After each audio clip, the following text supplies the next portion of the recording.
واقعہ یہ ہے کہ بہت سے ہمارے رفقا جن کے دلوں کی دھڑکن اگر والد محترم تھے تو اتنی ہی محبت ان کو میری والدہ سے بھی ہے، اور اس کا مجھے احساس ہے۔ بہت سے رفقا جب سوال کرتے ہیں تو یہ سوال بڑا نمایاں ہوتا ہے کہ آپ کی والدہ کا کیا حال ہے۔ اللہ کا شکر ہے، وہ نہ صرف یہ کہ چلتی پھرتی ہیں الحمدللہ، اگرچہ پیرانہ سالی ہے، تقریباً 80 برس سے زائد عمر ہے ان کی، لیکن یہ کہ ہفتہ روزہ جو خواتین کا آفس ہوتا ہے اس میں بھرپور کردار ادا کرتی ہیں، اور سب سے بڑھ کر یہ کہ خواتین کے ساتھ جو خواتین کو ایک تعلق ہے والدہ محترمہ سے، تو ان کی آمد و رفت جاری رہتی ہے الحمدللہ، اور ایسا نہیں ہوتا کہ خواتین کو ان سے ملنے کے لیے کسی بستر پر جانا پڑتا ہو، بلکہ یہ کہ وہ خود اٹھ کر ان کا استقبال کرتی ہیں، انہیں دعائیں دیتی بھی ہیں اور ان کی دعائیں لیتی بھی ہیں۔ بہرحال یہ تحریر جیسا کہ میں نے عرض کیا پہلے بھی 2 سال میں نے آپ کے سامنے رکھی، اب پھر وہ تحریر اب میں باقاعدہ پڑھ کر آپ کو سنا رہا ہوں۔ محترم رفقائے تنظیم اسلامی، السلام علیکم ورحمۃ اللہ وبرکاتہ۔ اللہ سبحانہ و تعالیٰ کے لیے سراپا تشکر ہوں کہ اس نے اس سال بھی مجھے آپ سے مخاطب ہونے کا موقع فراہم فرمایا۔ شکر صد شکر اس ذات اقدس کا جس نے اس عمر رسیدگی کے باوجود مجھے ہر تکلیف اور عارضی سے اپنی پناہ میں رکھا، اور کسی درجے میں بھی اپنے سوا کسی کا محتاج نہیں کیا۔ میں اس پیرانہ سالی میں اپنے رب کی دی ہوئی نعمتوں کو نہ شمار کر سکتی ہوں اور نہ ہی شکر گزاری کا کسی درجے میں بھی حق ادا کر سکتی ہوں۔ آپ سب رفقا سے میری درخواست ہے کہ مجھ حقیر کو اپنی دعاؤں میں یاد رکھیں، میرے لیے خاتمہ بالایمان کی دعا کریں، اور یہ دعا بھی کہ اس دار فانی کے آخری لمحات میں بھی میرا رب مجھے کسی کا محتاج نہ کرے۔ آمین یا رب العالمین وجزاکم اللہ خیر۔ اس سالانہ اجتماع کے لیے میں اپنے پیغام کا آغاز بانی تنظیم اسلامی رحمۃ اللہ علیہ کے اس خطاب کے 2 اقتباسات سے کرنا چاہتی ہوں جو انہوں نے تنظیم اسلامی کی تاسیس کے موقع پر 27 مارچ 1975 کو رفقائے تنظیم سے خطاب کرتے ہوئے فرمایا تھا، اور جو روداد تنظیم اسلامی حصہ اول میں تفصیلاً موجود ہے۔ اب وہ 2 اقتباسات ہیں، ایک اقتباس اس کے بالکل آغاز سے اور دوسرا اس کے اختتام سے، اس خطاب کے۔ پہلا اقتباس: یہ راہ جس پر گامزن ہونے کے لیے جذبہ صادق اور عزم مصمم کے ساتھ ایک قافلے کی شکل اختیار کرنے کے لیے آج ہم جمع ہوئے ہیں، بڑی کٹھن اور پرصعوبت راہ ہے۔ اس راہ پر چلنے کے لیے چیتے کا جگر چاہیے، شاہی کا تجسس، اور جسے قرآن حکیم نے بھی ان ذالک من عزم الامور قرار دیا۔ اس کے ساتھ ہی یہ بشارت اور خوشخبری بھی ہمیں اپنے پیش نظر رکھنی چاہیے کہ جو لوگ بھی ہماری راہ یعنی دین کی راہ میں جد و جہد کریں گے، ہم ان کے لیے رستے کھولتے چلے جائیں گے۔ اور پھر مزید خوشخبری یہ بھی کہ دین کے لیے اپنا وقت، صلاحیتیں اور مال صرف کرنے والوں کو ہمارا رب اپنا مددگار قرار دیتا ہے۔ انصار اللہ کی الفاظ اور اصطلاح، یہ نصیب اللہ اکبر لوٹنے کی جائے ہے۔ اور دوسرا اقتباس جو ہے وہ اسی خطاب کے، جیسا کہ میں نے عرض کیا ہے، تاسیسی اجلاس تھا، اس میں میں بھی شریک تھا اور 62 اور رفقا بھی تھے،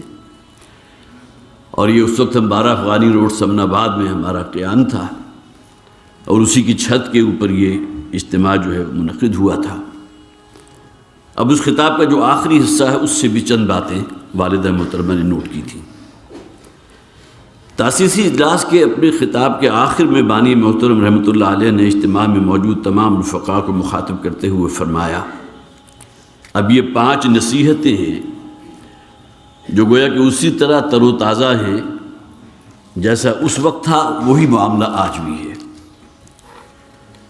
میں آپ کو نصیحت کرتا ہوں کہ ہمیشہ اپنے حقیقی نصب العین یعنی آخرت میں رضائے الہی کا حصول ہمیشہ اپنے ذہن میں بار بار تازہ کیجیے، اور اس کے لیے سورۃ العصر میں بیان کیے گئے 4 لوازم نجات کا آپس میں باہمی مذاکرہ بھی کرتے رہا کریں، جو صحابہ کرام کے معمول میں بھی شامل تھا۔ جو حضرات بھی منتخب نصاب سے واقف ہیں ان کے علم میں ہے وہ روایت کہ کان رجلان من اصحاب النبی صلی اللہ علیہ وسلم الی آخر الالفاظ، جب بھی باہم ملتے تھے تو ایک دوسرے کو یاد دہانی کے لیے سورۃ العصر جو ہے وہ پڑھ کر سنایا کرتے تھے۔ نمبر 2، میں آپ کو نصیحت کرتا ہوں کہ اپنے دینی فرائض اور فرض عبادات کو ان شرائط کے ساتھ ادا کرنے کی فکر کیجیے جو قرآن و سنت کی روشنی میں ہم پر واضح ہوئے ہیں۔ نمبر 3، میں آپ کو نصیحت کرتا ہوں، اب دیکھیے ہر فقرے کا آغاز جو ہے ان الفاظ سے ہو رہا ہے، میں آپ کو نصیحت کرتا ہوں کہ تلاوت قرآن حکیم کو اپنا شعار بنائیں، کسی مستند ترجمہ اور تفسیر کی مدد سے اس کا مطالعہ بھی برابر کیجیے اور اس پر غور و فکر اور تدبر بھی۔ حدیث شریف، سیرت مطہرہ اور سیر صحابہ کو بھی اپنے معمولات میں شامل رکھیے۔ نمبر 4، میں آپ کو نصیحت کرتا ہوں کہ نوافل خاص طور پر تہجد کا اہتمام کرنے کی کوشش کیجیے۔ ہم بہت ہی کمزور اور بے بس ہیں،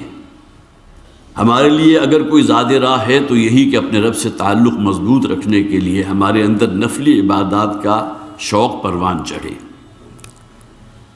اور نمبر 5، میں آپ کو نصیحت کرتا ہوں کہ نبی اکرم صلی اللہ علیہ وسلم کے اتباع کو اپنا شعار بنائیے۔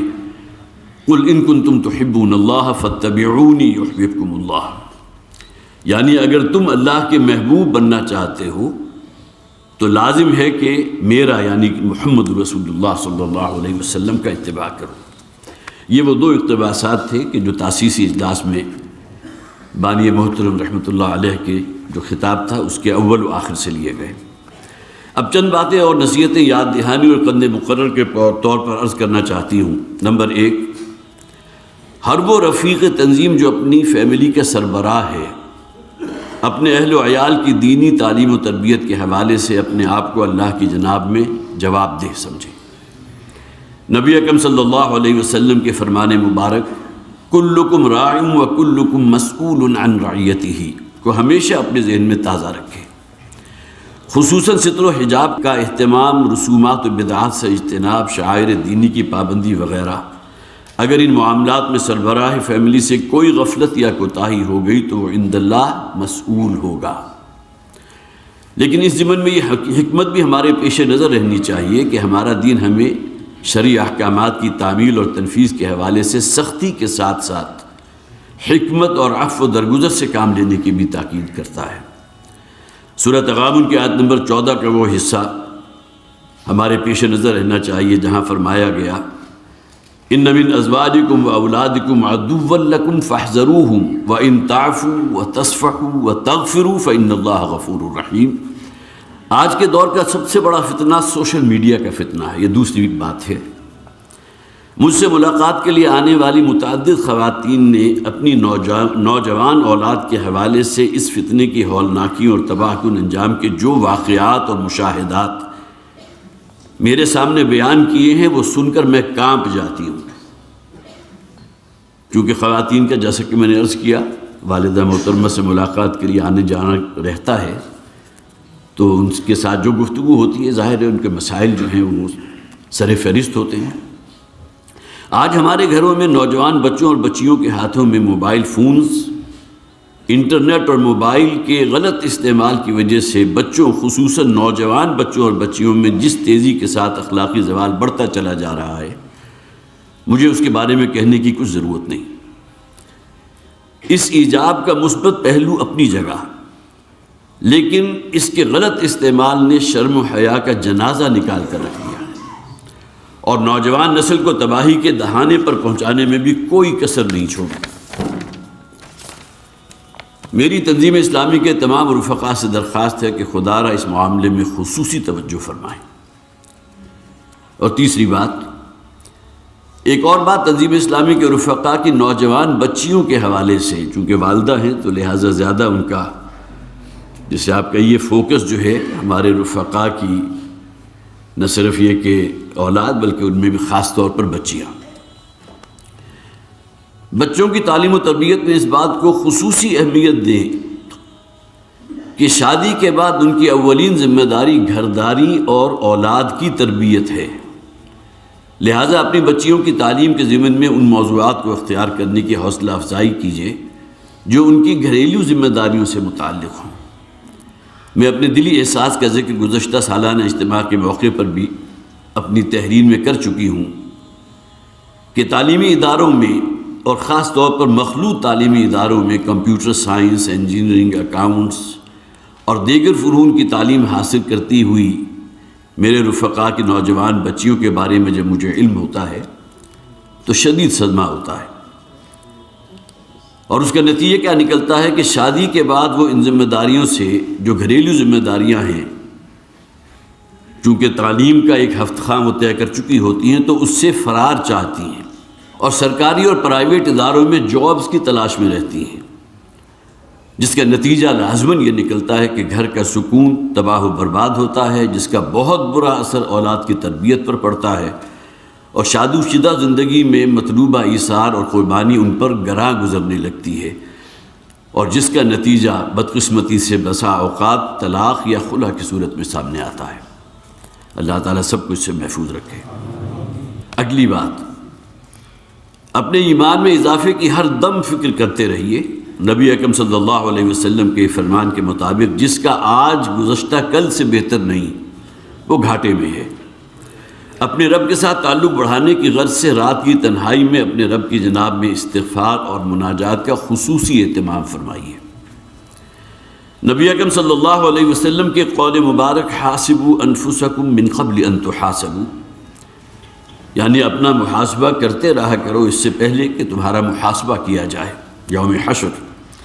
اس کے مصداق اپنا محاسبہ ضرور کرتے رہیں۔ اللہ کی جناب سے نیک اعمال کی توفیق ملنے پر اللہ کا شکر ادا کیجیے اور کثرت کے ساتھ استغفار کا اہتمام فرمائیے۔ اسی ضمن میں جو ضمنی باتیں تھیں نمبر 3 پر ہے، ہم بھی تسلیم کی خو ڈالیں کہ مصداق تنظیمی تقاضوں کی ادائیگی اور نظم کی پابندی کا خوگر بنائیں۔ ان العہد کان مسئولہ کو سامنے رکھیے اور امیر تنظیم سے کیے ہوئے عہد کو جو بوقت بیعت آپ نے کیا تھا ہمیشہ اپنے پیش نظر رکھیے، اور اگر شیطان کی طرف سے اس عہد کے پورا کرنے میں کسی درجے میں کوئی اکساہٹ آ جائے، وَإِمَّا يَنزَغَنَّكَ مِنَ الشَّيْطَانِ نَزْغٌ فَاسْتَعِذْ بِاللَّهِ، تو فوراً اپنے آپ کو اللہ کی پناہ میں دیجیے۔ نمبر 4، نبی اکرم صلی اللہ علیہ وسلم کے فرمان کے مطابق اغتنم خمسن قبل خمسن کو ہمیشہ اپنے سامنے رکھیے، اور موت سے قبل زندگی کو، بڑھاپے سے قبل جوانی کو، بیماری سے قبل صحت کو، مصروفیت سے قبل فراغت کو، اور فقر سے قبل خوشحالی کو غنیمت جانیے۔ اللہ کی عنایت کردہ بے شمار اور بے بہار نعمتوں پر ہر دم اللہ کا شکر ادا کرتے رہیں، اور زبان کے اللہ کے ذکر سے معطر رکھیں۔ سورہ زخرف کی آیت نمبر 43 میں فرمایا گیا ہے، آپ حضرات میں سے بھی بہتوں کو یاد ہوگی، وَمَنْ يَعْشُ عَنْ ذِكْرِ الرَّحْمَنِ نُقَيِّضْ لَهُ شَيْطَانًا فَهُوَ لَهُ قَرِينٌ، یعنی جو شخص بھی رحمان کی یاد اور ذکر سے غفلت برتے گا ہم اس پر ایک شیطان مسلط کر دیں گے جو اس کا ہم نشین اور قرین بن جائے گا، دوست بن جائے گا۔ رحمان کے ذکر سے مراد قرآن حکیم بھی تو ہے نا، یعنی جو قرآن کریم سے بے اعتنائی اختیار کرے گا اللہ تعالیٰ شیطان لعین کو اس کا ہم نشین بنا دے گا، اعاذنا اللہ من ذالک۔ آخر میں تنظیم اسلامی کے تمام رفقا جو اس سالانہ اجتماع میں شریک ہیں، ان کے حق میں میری دلی دعا ہے کہ اللہ تعالیٰ ان کا اس اجتماع میں آنا، وقت لگانا، گھر کا سکون چھوڑ کر یہاں کی مشقت برداشت کرنا، اور پھر خاص طور پر امیر تنظیم اسلامی کے حوالے سے اس پر تو میں گواہ ہوں کہ جو محبت اور جو ایک جسے آپ کہیے کہ خیر خواہی کا جذبہ ان کے دل میں محترم شجاع الدین شیخ صاحب کے لیے ہے، اس پر مجھے کہنے کی ضرورت نہیں، اور ہمیشہ اپنی دعاؤں میں وہ شیخ صاحب کو ان کی صحت، عافیت اور استقامت کے لیے دعاؤں میں جو ہے ان کو یاد رکھتی ہے۔ تو رفقا کے حوالے سے انہوں نے یہ بات کی، اور خاص طور پر امیر تنظیم اسلامی جناب شیخ شجاع الدین صاحب کے حوالے سے جذبات جو ہیں وہ میں نے اپنی زبانی آپ کے سامنے رکھ دیے، اس لیے کہ جیسا کہ میں نے عرض کیا کہ اس پر میں سب سے بڑا گواہ ہوں۔ اللہ تعالی ہماری ایمانی جذبات کو قائم رکھے اور ہمیں استقامت عطا فرمائے، آمین یا رب العالمین۔